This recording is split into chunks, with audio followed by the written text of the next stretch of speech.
So hi everyone, welcome back to my channel. I hope जो हमने कल पहली क्लास में 10 इडियम्स पढ़े थे वो अच्छे से आपको याद हो गए होंगे, और अगर नहीं याद हुए तो प्लीज जाके एक बार वीडियो देख लेना, क्योंकि अगर आप स्टार्टिंग से सीरीज फॉलो करोगे तो आपको और बेनिफिशियल होगा। और आज की इस वीडियो में हम लोग पढ़ने वाले हैं नेक्स्ट 10 इडियम्स, यानी 11 से लेकर 20 तक के इडियम्स। तो जिसने भी इडियम्स एंड फ्रेजेस की पहली वाली वीडियो नहीं देखी है, प्लीज जाके एक बार देख लेना। और चलो बिना किसी टाइम वेस्ट के हम लोग स्टार्ट करते हैं आज का पहला इडियम।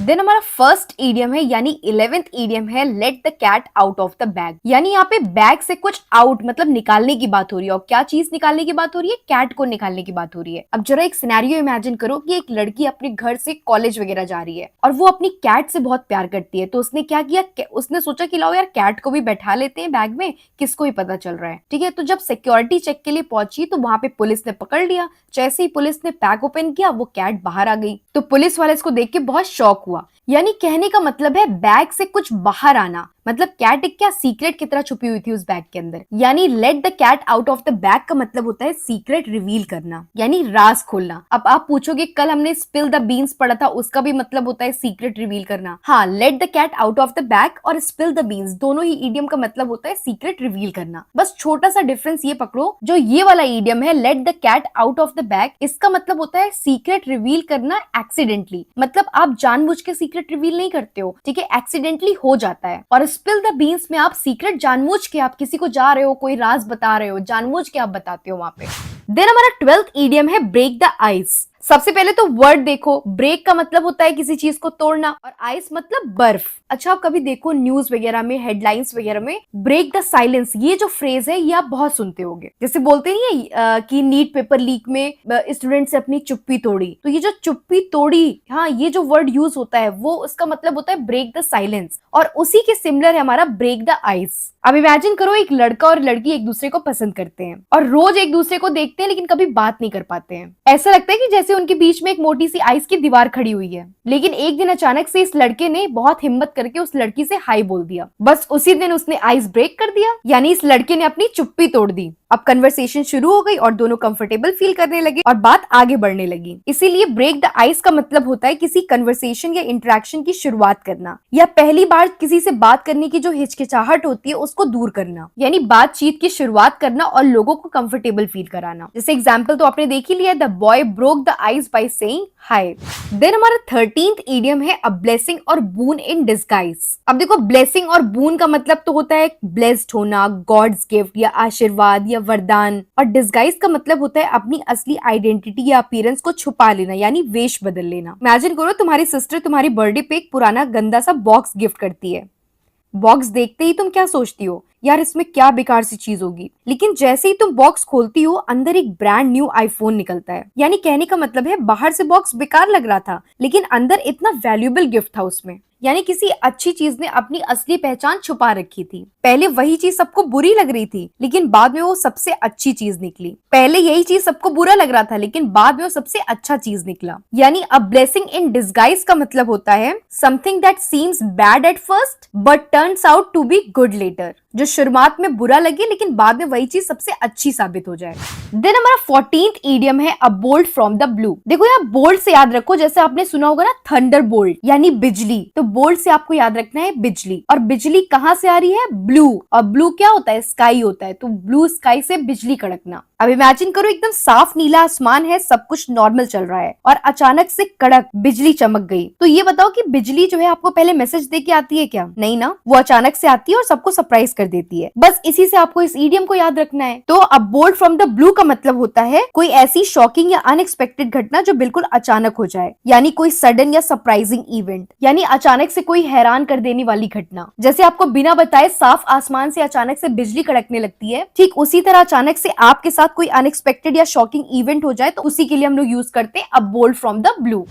देन हमारा 15th इडियम है बरी द हैचेट। अब यहाँ देखो, बरी का मतलब होता है किसी चीज को दफना देना या गाड़ देना, और हैचेट का मतलब होता है कुल्हाड़ी। यानी बरी किसको करना है? कुल्हाड़ी को बरी करना है। अब जरा एक सिनेरियो इमेजिन करो, दो भाई आपस में जमीन के विवाद को लेकर लड़ रहे थे और लड़ किससे रहे थे? देखो, कुल्हाड़ी लेके लड़ रहे थे। तो जैसे ही उनके फादर ने देखा वो तुरंत आए, कुल्हाड़ी उन्होंने छीना और गड्ढा खोद के उसको वहां पे दफना दिया। यानी अब जब उनके फादर ने कुल्हाड़ी को ही गाड़ दिया तो अब इन लोग लड़ना बंद कर दिए, यानी धीरे धीरे इनकी लड़ाई खत्म खत्म हो गई और एकदम शांति हो गई। अब एक और सिनेरियो इमेजिन करो, बरी द हैचेट। तो हैचेट से उठाओ हैट, यानी बरी द हैट। यानी सोचो दो बच्चे हैट को लेके आपस में लड़ रहे थे। जब उनकी मम्मा ने देखा तो वो हैट छीन के और उसको गाड़ दिया उन्होंने। तो जब हैट ही नहीं रहेगी तो इन लोग के बीच में झगड़ा ही खत्म हो गया। अब तीसरा एग्जाम्पल भी आप देख सकते हो, बरी द हैचेट। तो हैचेट से उठाओ चैट। ये नहीं लग रहा है हैचेट में CHET चैट की तरह नहीं लग रहा है। तो बरी द चैट मतलब चैट को बरी कर देना। अब दो कपल्स एक चैट को लेके आपस में लड़ रहे थे। अब इन्हीं दोनों में से एक ने इस चैट को डिलीट कर दिया। अब जब चैट ही नहीं रहेगी तो इनके बीच में लड़ाई ही नहीं रही। यानी बरी द हैचेट का मतलब होता है किसी लड़ाई को खत्म करना और शांति बनाए रखना। देन हमारा 16th इडियम है बर्न द मिडनाइट ऑयल। अब देखो बर्न का मतलब होता है जलना, मिडनाइट का मतलब होता है आधी रात को, ऑयल मतलब होता है तेल। यानी मिडनाइट को ऑयल बर्न हो रहा है। अब इसको ऐसे याद रखो, जैसे इमेजिन करो कि तुम देर रात तक मतलब 12 बजे 1 बजे तक पढ़ाई कर रहे हो और तुम दिया या लालटेन की रोशनी में पढ़ रहे हो। तो तुम जितनी देर तक पढ़ोगे उतनी देर तक दिया या लालटेन भी जलता रहेगा और उतनी देर तक उसमें ऑयल भी बर्न होता रहेगा। तो बस यहीं से क्लू पकड़ना है आपको। यानी बर्न द मिडनाइट ऑयल का मतलब होता है देर रात तक पढ़ाई करना या किसी भी काम को करना। यानी टू स्टडी और वर्क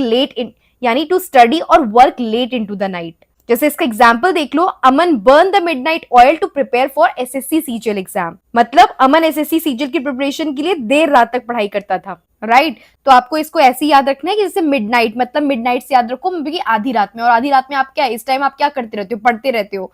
तो उस टाइम ऑयल बर्न हो रहा है। और ऑयल कहाँ बर्न होगा कि आपके पास कोई लालटेन रखा है या दिया रखा है। तो ऑयल कहाँ बर्न होगा, तो सोचो आप आधी रात में आपके पास दिया रखा है, लालटेन रखा है जिसमें आप पढ़ रहे हो, तो उसमें बर्न होता रहेगा। यानी आप देर रात तक किसी काम को कर रहे हो, उसी के लिए हम लोग यूज करते हैं बर्न द मिडनाइट ऑयल। हालांकि आज कोई दिया या लालटेन में नहीं पड़ता है, लेकिन आपको ऐसे याद रखना है। या फिर आप इसको ऐसे भी याद रख सकते हो जैसे बर्न द मिडनाइट ऑयल मतलब अपने अंदर का ऑयल। हम बोलते नहीं है कि आपको कुछ करने के लिए आपके अंदर का फ्यूल बर्न करना पड़ेगा, तो ऑयल को फ्यूल की तरह समझ लो अपनी बॉडी में। आप मिडनाइट में पढ़ाई कर रहे हो तो अपने अंदर का फ्यूल बर्न कर रहे हो। यानी आप आधी रात को देर रात तक कुछ काम कर रहे हो, उसी के लिए हम लोग यूज करते हैं बर्न द मिडनाइट ऑयल।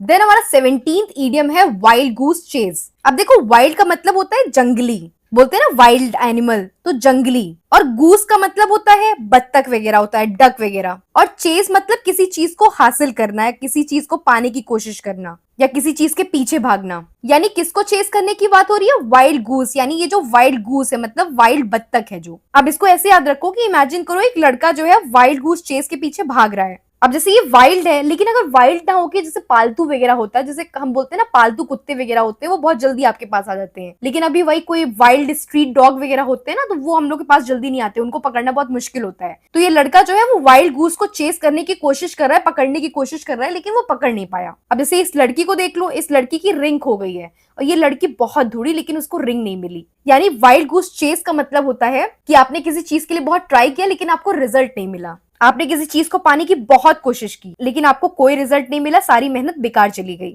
जैसे एग्जांपल्स तो आप देख ही रहे हो, he ran after the duck but it was a wild goose chase. ये लड़का जो है वो डक के पीछे बहुत भागा लेकिन उसे पकड़ नहीं पाया, यानी उसकी पूरी मेहनत जो है वो बेकार चली गई। और ये लड़की जो है she try to find her ring but it was a wild goose chase, मतलब उसने बहुत ट्राई किया ढूंढने की लेकिन उसका जो प्रयास था वो बेकार चला गया। तो आपको याद रखना है कि आपने किसी चीज के लिए बहुत कोशिश करी और उसका आपको रिजल्ट नहीं मिला, या किसी चीज के लिए बहुत एफर्ट डाला और एफर्ट बेकार चला गया, तो उसके लिए हम लोग यूज करते हैं वाइल्ड गूस चेस। देन हमारा 18th इडियम है फेस द म्यूजिक। अब देखो यहाँ पे फेस का मतलब होता है किसी चीज का सामना करना, और म्यूजिक से यहाँ पे याद रखो कि संगीत वगैरह है, उसमें डांस वगैरह करने को आपको बोल दिया गया, तो उसको आप फेस कर रहे हो। जैसे यहाँ पे देखो लड़कियां जो है संगीत में डांस कर रही है और ये जो लड़का है वो बैठ के उनके ऊपर हंस रहा है, लेकिन जैसे ही लड़कियों का डांस खत्म हुआ उन लड़कियों ने बोला कि बेटा अब तुम डांस करोगे। अब बेचारा लड़का डांस नहीं कर पाता और सबके सामने वो बहुत शर्मा गया, यानी अब he is facing the music. यानी यहाँ पे म्यूजिक का मतलब सिर्फ गाना नहीं है, यहाँ पे म्यूजिक का मतलब है कोई डिफिकल्ट सिचुएशन आपको फेस करनी है, मतलब आप अपने किए का सामना कर रहे हो। अगर वो लड़कियों पे ना हंस रहा होता तो उससे ये सिचुएशन फेस ही ना करनी पड़ती। यानी फेस द म्यूजिक का मतलब होता है अपनी गलती को एक्सेप्ट करना, उसका परिणाम भुगतना या अपने किए का सामना करना। या इसको आप एक और एग्जाम्पल से ध्यान में रख सकते हो, जैसे Rohan broke the college rules so now he has to face the music. Rohan जो है वो कॉलेज के कुछ रूल्स रेगुलेशन को उसने तोड़ दिया, अब उसे अपनी गलती का परिणाम भुगतना पड़ रहा है। यानी फेस द म्यूजिक का मतलब होता है अपनी गलती या अपने किए का परिणाम भुगतना। देन हमारा 19th ईडियम है ऑन क्लाउड 9। अब इसको ऐसे याद रखो, हम लोग अक्सर बोलते हैं ना वो तो आजकल 7वें आसमान पर है, मतलब हम हिंदी में बोलते हैं 7वें आसमान, लेकिन यहाँ पे कौन से आसमान की बात हो रही है? 9th आसमान की, मतलब 7वें से भी ऊपर है। तो हम लोग जो बोलते हैं ना आजकल 7वें आसमान पर है, इसका मतलब क्या होता है? मतलब बहुत ज्यादा खुश होना। तो इसी को हम लोग इंग्लिश में क्या बोलते हैं? On cloud 9। यानी ऑन क्लाउड 9 का मतलब होता है बहुत ज्यादा खुश होना या खुशी का कोई ठिकाना ना होना, यानी टू बी एक्सट्रीमली हैप्पी। जैसे एग्जाम्पल देख लो, Aman is on cloud 9 after cracking the UPSC exam. तो अमन का यूपीएससी निकल गया है, इसीलिए वो बहुत ज्यादा खुश है, यानी वो ऑन क्लाउड 9 पर है अभी, यानी वो 7वें आसमान पर है। देन हमारा 20th ईडियम है सिट ऑन द फेंस। तो सिट मतलब बैठना, और फेंस का मतलब होता है जैसे लकड़ी या तार की जो बाउंड्री होती है जो दो घरों को या दो खेतों को अलग कर रही होती है, उसको हम लोग फेंस बोलते हैं। तो यहाँ पे फेंस पे कौन बैठा है? ये लड़का बैठा है। यानी इसको एक स्टोरी से समझो कि ये लड़का यहाँ पे बैठा हुआ है, एक तरफ इसके पापा मम्मी का घर है, एक तरफ इसके दादा दादी का घर है, ठीक है, और दोनों से ही बहुत प्यार करता है, और दोनों लोग के बीच में थोड़ा आपसी मतभेद हो गया है। अब इसको समझ भी नहीं आ रहा है कि किसकी साइड लूं, इसीलिए वो फेंस पर बैठा हुआ है। यानी कहने का मतलब है सिट ऑन द फेंस का मतलब होता है किसी की भी साइड न लेना, न्यूट्रल रहना, या कोई डिसीजन न ले पाना, या दो लोग के ओपिनियंस के बीच में दुविधा में रहना, राइट। जैसे एग्जांपल देखो, both families are arguing and want the boy to support them but he is just sitting on the fence. मतलब दोनों फैमिलीज लड़ रही थी और चाहती थी कि लड़का उनका सपोर्ट करे, लेकिन लड़का जो है वो किसी की साइड नहीं ले पा रहा है, वो न्यूट्रल है, यानी he was sitting on the fence. I hope आप लोग को कुछ समझ में आया होगा।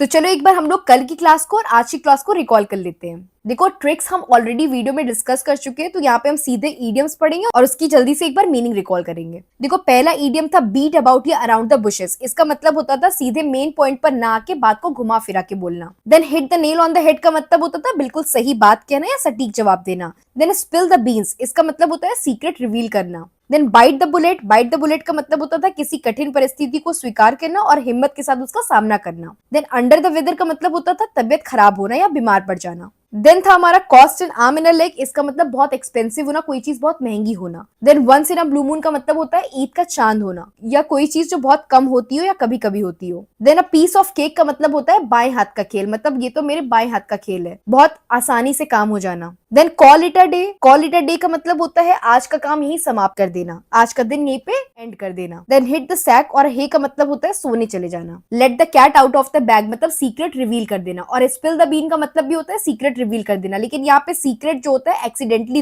रिवील हो जाता है, मतलब गलती से राज खुल जाता है, और स्पिल द बीन्स में आप खुद बताते हो secret. Then break the ice का मतलब होता है किसी चीज को इनिशिएट करना, कोई कन्वर्सेशन स्टार्ट करना, चुप्पी तोड़ना अपनी। देन अ ब्लेसिंग और अ बून इन डिस्गाइज का मतलब होता है कोई चीज जो शुरुआत में बुरी लगे लेकिन बाद में वही चीज अच्छी लगे। Then a bolt from the blue का मतलब होता है कोई सडन या unexpected event. Then bury the hatchet का मतलब होता है लड़ाई झगड़े को खत्म करना और पीस मेंटेन करना। Then burn the midnight oil का मतलब होता है देर रात तक पढ़ाई करना या कोई काम करना। देन वाइल्ड गूस चेस का मतलब होता था कोई यूजलेस एफर्ट, मतलब किसी चीज के लिए आपने बहुत ट्राई किया लेकिन आपको रिजल्ट नहीं मिला। देन फेस द म्यूजिक का मतलब होता है किसी अपनी गलती का परिणाम भुगतना। देन ऑन क्लाउड मतलब 7वें आसमान पर होना, मतलब बहुत ही खुश होना। Then sit on the fence का मतलब होता है एकदम न्यूट्रल रहना, मतलब किसी की तरफदारी ना करना, या मतलब निर्णय ना ले पाना, कोई चीज डिसाइड मत करना, दो चीज के बीच में कोई डिसीजन ना ले पाना। तो चलो आज की क्लास यहीं पे एंड करते हैं और मिलते हैं कल नेक्स्ट 10 इडियम्स के साथ।